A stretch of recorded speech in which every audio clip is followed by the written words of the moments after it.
Kasih karunia dan damai sejahtera dari Tuhan Allah Bapa kita dan dari anaknya Tuhan Yesus Kristus menyertaimu. Amin. Shalom dan salam sejahtera untuk kita, Amang dan Inang, dan saudara-saudari yang dikasihi oleh Tuhan Yesus Kristus. Kita telah tiba di akhir pekan ini dan kita bersyukur untuk segala pemeliharaan Tuhan. Dan sebelum melanjutkan segala tugas-tugas kita, marilah kita mendengarkan firman Tuhan yang menjadi sumber kehidupan dan sumber kekuatan kita. Ayat renungan kita hari ini, Sabtu 27 Maret 2021, diambil dari Matius 18 ayat 15. Tentang nasihat sesama saudara. Apabila saudaramu berbuat dosa, tegurlah dia di bawah 4 mata. Jika dia mendengarkan nasihatmu, engkau telah mendapatkannya kembali. Salam damai bagi kita semua. Tentu sekali kita pernah berhadapan dengan sebuah masalah yang berhubungan dengan orang lain. Dan orang lain melakukan satu pelanggaran yang mungkin sungguh serius kepada kita atau kepada sahabat kita. Lalu kita begitu emosional dan kita ingin segera membalaskan dengan cara kita sendiri, tetapi karena ajaran-ajaran Kristen yang begitu mengakar dalam hidup kita sehingga kita mengurungkan niat itu. Kita lalu mencari upaya lain bagaimana mengingatkan orang yang bersangkutan, menegur dia atas apa yang dilakukannya terhadap sahabat atau kita. Tentu sekali cara kita menyampaikan juga akan sangat menentukan bagaimana kita memberikan sebuah pesan penting kepada orang yang bersangkutan. Ada orang mungkin langsung menunjuk kesalahannya dengan cara yang kasar, dengan cara yang spontan, yang malah menimbulkan reaksi yang tidak positif dari orang yang bersangkutan. Malah dia berusaha membela diri dan bahkan menyerang, bahkan menyalahkan orang yang menyampaikan nasihat itu. Nah, tentu sekali hal-hal seperti ini harus dihindari supaya kita dapat memberikan sebuah pesan yang jelas dan merubah orang yang bersangkutan dan memberikan nasihat yang boleh mengingatkan dia untuk tidak mengulangi apa yang salah yang telah dilakukannya.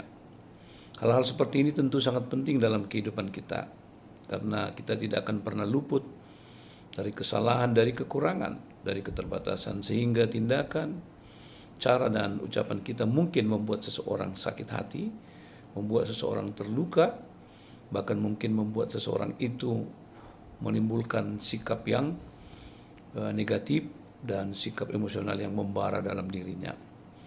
Karena itulah di pagi hari ini kita diajar oleh Alkitab kita bagaimana kita memberikan nasihat kepada orang lain.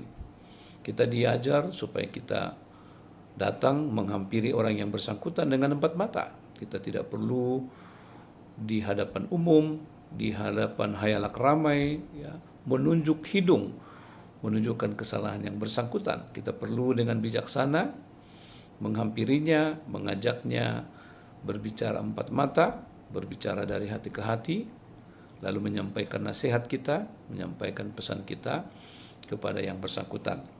Dan inilah cara yang menurut Alkitab kita akan efektif untuk merubah seseorang. Dan apabila seseorang itu menyadarinya, tentu kita adalah orang yang paling berbahagia dalam kehidupan kita. Dalam pengalaman saya sebagai pribadi, saya juga pernah menghadapi hal seperti itu.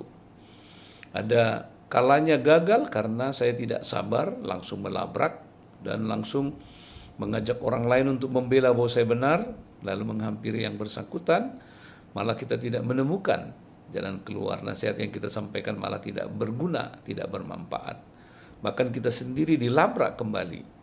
Karena itu, pada waktu tertentu ketika kita menghadapi persoalan seperti itu, kita harus menghampirinya 4 mata, lalu memberikan nasihat kepada dia, karena itu adalah tanggung jawab kita sebagai orang percaya, bahwa kita wajib memberikan nasihat supaya dia tidak menyimpang melanggar lebih jauh daripada yang dilakukan sebelumnya.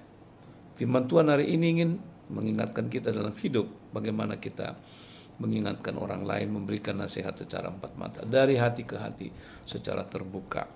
Bukan dengan maksud untuk mempermalukan, bukan dengan maksud untuk menyerang, bukan dengan maksud untuk membuat seseorang kehilangan muka, tetapi dengan maksud yang baik, dengan niat yang tulus, dengan hati yang jujur, kita menghampiri dan berbicara empat mata yang mungkin jauh akan memberikan rasa percaya diri, perasaan yang tenang, perasaan nyaman dari orang yang bersalah. Kemudian dia akan lebih mudah untuk mendengar, karena dia tidak merasa dalam tekanan yang terlalu besar apabila khayalak ramai mendengarnya. Tetapi karena berdua, empat mata, dia mungkin akan lebih mudah untuk menerima nasihat kita. Dan sangat beruntung dan bersukacita apabila kita dapat memberikan nasihat itu dan dia mendengar dengan baik apa yang patut kita sampaikan.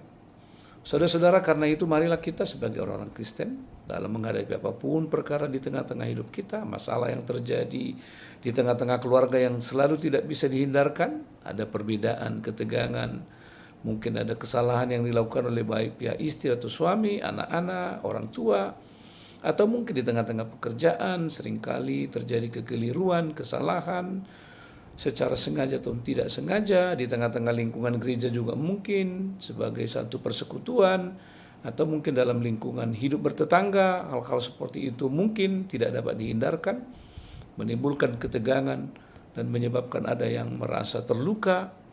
Maka firman Tuhan hari ini mengingatkan kita, bila hal seperti itu terjadi, tanggung jawab kita sebagai orang Kristen, kita boleh menyampaikan dengan cara yang sopan, dengan berhadap-hadapan empat mata, tanpa perlu melibatkan banyak orang, supaya orang yang bersangkutan merasa lebih terbuka, merasa lebih nyaman dan tidak diperlakukan seperti orang yang bersalah. Dia merasa sebagai sahabat, dia merasa sebagai seorang yang dekat, yang akrab, menyampaikan sebuah nasihat yang membuat dia dapat menerima itu dengan hati yang tulus dan terbuka, dan tidak menganggap bahwa hal itu dilakukan untuk mempermalukannya atau untuk membuat dia kehilangan muka. Karena itulah Bapak, Ibu, dan Saudara yang dikasihi oleh Tuhan Yesus Kristus, firman Tuhan hari ini sungguh-sungguh sangat begitu luar biasa, mengingatkan kita untuk hidup dengan sikap yang baik dalam menyampaikan pesan atau nasihat kepada orang lain melakukan satu kehilapan, kesalahan. Hampirilah dengan empat mata dan berikanlah nasihat dengan rasa cinta kasih, dengan sebuah kesadaran yang baru bahwa kita tidak mau menghakiminya, tetapi kita mau supaya dia terhindar dari hal-hal yang buruk, yang lebih berat, yang dapat menimpa kehidupannya. Kiranya firman inilah yang akan selalu menguatkan dan memberikan kepada kita tuntunan dalam hidup kita, menghadapi apapun masalah-masalah, dan menghadapi pergumulan apapun dalam hidup kita dengan orang lain. Sampaikanlah dengan empat mata, dengan hati yang terbuka dan tulus dan jujur, sehingga apa yang kita sampaikan akan membuahkan hasil, dan itu akan menjadi sukacita, bahkan itu akan menjadi pujian bagi nama Tuhan. Kiranya Tuhan Yesus menguatkan dan menyertai kita, berbelas kasih, berbaik hati, menyampaikan nasihat, menyampaikan sebuah teguran yang penuh dengan cinta kasih terhadap sesama kita. Amin. Kita berdoa. Ya Allah Bapa di surga, kami bersyukur untuk firman-Mu yang mengingatkan kami bagaimana kami hidup bersama dengan orang lain, bagaimana kami hidup dengan penuh kasih apabila saudara kekasih kami melakukan satu tindakan yang tidak benar. Tuhan mengajak kami melalui firman ini supaya kami menyampaikannya dengan kasih, dengan empat mata, dan itu akan memberikan sebuah dampak yang baik bagi orang yang ditegur, supaya dia juga dapat merasakan apa yang disampaikan adalah buah kasih, untuk mengingatkan supaya yang bersangkutan tidak melakukan hal-hal yang buruk, yang lebih parah dan lebih besar. Terima kasih Tuhan, biarlah firman-Mu ini menyadarkan kami untuk selalu hidup di dalam Tuhan, menyampaikan teguran dengan penuh cinta kasih dan empat mata. Terima kasih Tuhan, Engkau menuntun kami di sepanjang hari ini, dan saat kami akan mempersiapkan diri untuk esok hari, Tuhan yang selalu menyertai dan memimpin kami. Terima kasih, hanya dalam Kristus Yesus kami berdoa dan bersyukur.